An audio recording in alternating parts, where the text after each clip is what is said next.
Welcome to the Real Crime Diary, Daily Dose of Crime. I'm your host, MHB. Today we're diving into a story that's shaking the foundations of an entire nation. Imagine a courtroom where the fate of a country hangs in the balance. In the heart of Kinshasa, a trial is unfolding that could either solidify a democracy or plunge it into chaos. The accused? High-ranking military officers charged with attempting to overthrow the government. The stakes? Nothing less than the future of the Democratic Republic of Congo. Let's rewind to 2023, a year that shook the Democratic Republic of Congo to its core. President Félix Tshisekedi, who had come to power in a contentious 2018 election, found himself at the center of a storm. The country was a powder keg of tension, with economic struggles plaguing the nation and ongoing conflicts ravaging the eastern regions. Whispers of discontent grew louder as accusations of corruption within Tshisekedi's government spread like wildfire. The opposition, emboldened by public frustration, began to rally support. It was in this volatile atmosphere that the unthinkable happened, an alleged coup attempt that would send shockwaves through the nation. High-ranking military officers, along with civilian co-conspirators, were accused of plotting to overthrow Tshisekedi's government. The details that emerged were nothing short of shocking, revealing a complex web of secret meetings, clandestine communications, and elaborate plans to seize power. Now you might be wondering why this trial is taking place in a military court. The DRC's military justice system is unique and often controversial.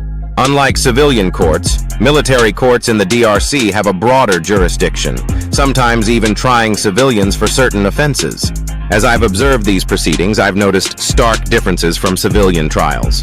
The judges are military officers with legal training, and the procedures can seem more rigid and expedited.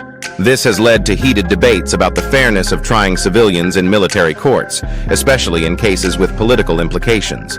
Critics argue that this system can be used to suppress dissent and bypass the civilian justice system's checks and balances. Supporters, however, claim it's necessary for maintaining order in a country with a complex history of conflict. Whatever your stance, there's no denying that the use of military courts for cases like this coup attempt trial raises significant questions about justice and due process in the DRC. The tension in the courtroom is palpable as I take my seat each day. The air feels thick with anticipation, and you can hear a pin drop as the proceedings begin. Rows of spectators, from journalists to diplomats, fill every available space, their eyes fixed on the defendants. The accused, a mix of high-ranking military officers and civilians, sit stoically in the dock. Their faces are a canvas of emotions, some defiant, others visibly anxious. They face grave charges, conspiracy against the state, attempted coup d'etat, and treason. The weight of these accusations hangs heavily over the court. I've witnessed moments that sent shivers down my spine. One day, a former presidential aide turned state witness broke down in tears, his voice cracking as he recounted secret meetings where the coup was allegedly planned. On another occasion, a defendant stood up, his eyes blazing with intensity, and passionately proclaimed his innocence. He accused the government of fabricating evidence, his words echoing through the hushed courtroom. The gravity of the situation is unmistakable. These proceedings will determine not just the fate of the accused, but potentially the future of the entire nation. Now, let's delve into the key players in this high-stakes courtroom drama. At the helm is Colonel Jean-Pierre Kabemba, the presiding judge. With his steely gaze and unwavering demeanor, Kabemba commands respect from all corners of the courtroom. His 2 decades of experience in military justice are evident in his precise questioning and swift rulings on objections. Leading the charge for the prosecution is Major Aimé Bakamba, a seasoned military prosecutor. Bakamba's strategy seems to revolve around painting a vivid picture of a well-orchestrated conspiracy. He's been relentless in his cross-examinations, often pushing witnesses to their limits. On the defense side, we see a mix of military advocates and civilian attorneys. Their approach has been two-pronged, challenging the military court's jurisdiction and attacking the credibility of key witnesses. They've been particularly vocal about alleged procedural irregularities, turning every session into a fierce legal battle. As the trial unfolds, the evidence presented has been nothing short of explosive. Prosecutors have unveiled a trove of documents, allegedly detailing intricate plans for military operations and suspicious financial transactions. But it's the audio recordings that have truly captivated the courtroom. These chilling conversations, purportedly capturing the accused discussing their coup plans, have sent shockwaves through the proceedings. The defense, however, isn't backing down. They've launched a fierce counterattack, claiming some documents are forgeries and arguing that the audio recordings have been taken wildly out of context. It's a high-stakes battle of credibility that has everyone on the edge of their seats. But perhaps the most jaw-dropping moment came when a cybersecurity expert took the stand. As he decrypted messages from the defendants' phones in real time, you could hear a pin drop in the courtroom. The prosecution claims these coded messages are the smoking gun, revealing the inner workings of the coup plot. Whether they'll be enough to secure a conviction, only time will tell. As this trial unfolds, it's impossible to ignore the growing chorus of concern from international human rights organizations. Groups like Amnesty International and Human Rights Watch have raised serious questions about the fairness of these proceedings. They point to a number of troubling issues that cast a shadow over the entire process. One of the most pressing concerns is the limited access to legal representation for the accused. Reports suggest that some defendants have been denied proper consultation with their lawyers, potentially compromising their ability to mount an effective defense. This raises alarm bells about due process and the right to a fair trial. Even more disturbing are the allegations of coerced confessions. There have been whispers of defendants being subjected to harsh interrogation techniques, with some claiming they were pressured into making false admissions of guilt. If true, this would severely undermine the credibility of the evidence presented in court. These issues have sparked a heated debate about the integrity of the military court system and whether it's equipped to handle such a politically charged case. As we continue to watch this trial unfold, these human rights concerns will undoubtedly play a crucial role in how the world views the outcome. The presence of international observers has added a fascinating dimension to this high-stakes trial. Representatives from the United Nations, the African Union, and various diplomatic missions have been closely monitoring the proceedings, their watchful eyes scrutinizing every aspect of the case.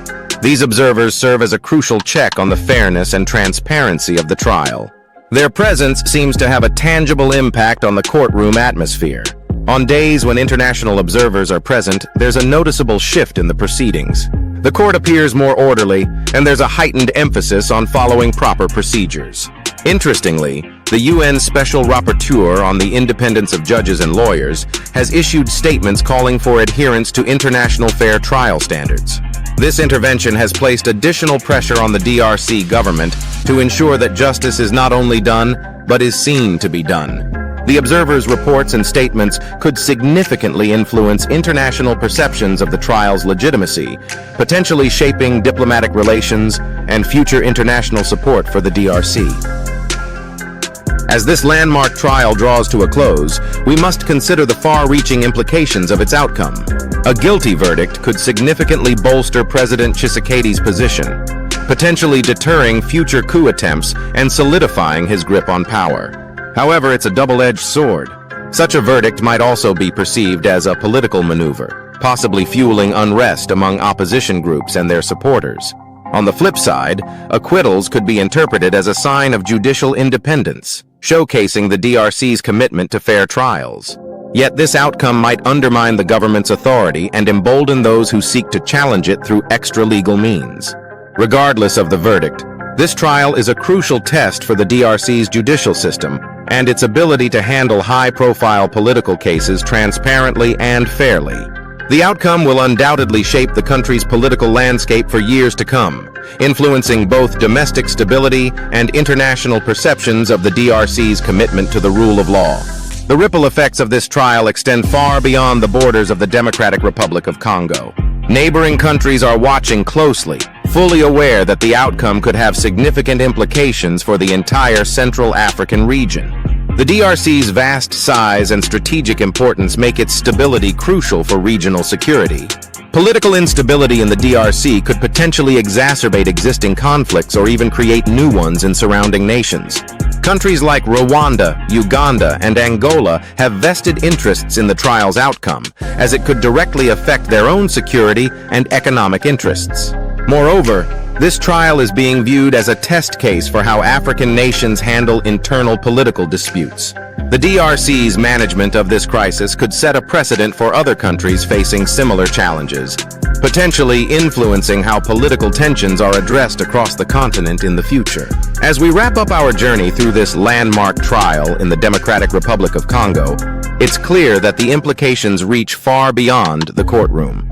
This case isn't just about determining guilt or innocence, it's a litmus test for democracy, justice, and the rule of law in Africa. The outcome will undoubtedly shape the DRC's political future and could set a precedent for how other African nations handle internal conflicts. It challenges us to consider the delicate balance between national security and human rights, and the role of military courts in civilian affairs. Ultimately, this trial serves as a powerful reminder of the ongoing struggle for justice and democracy across the continent.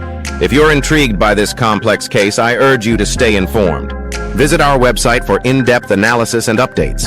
Check out resources like the International Crisis Group for expert insights. What are your thoughts on this trial?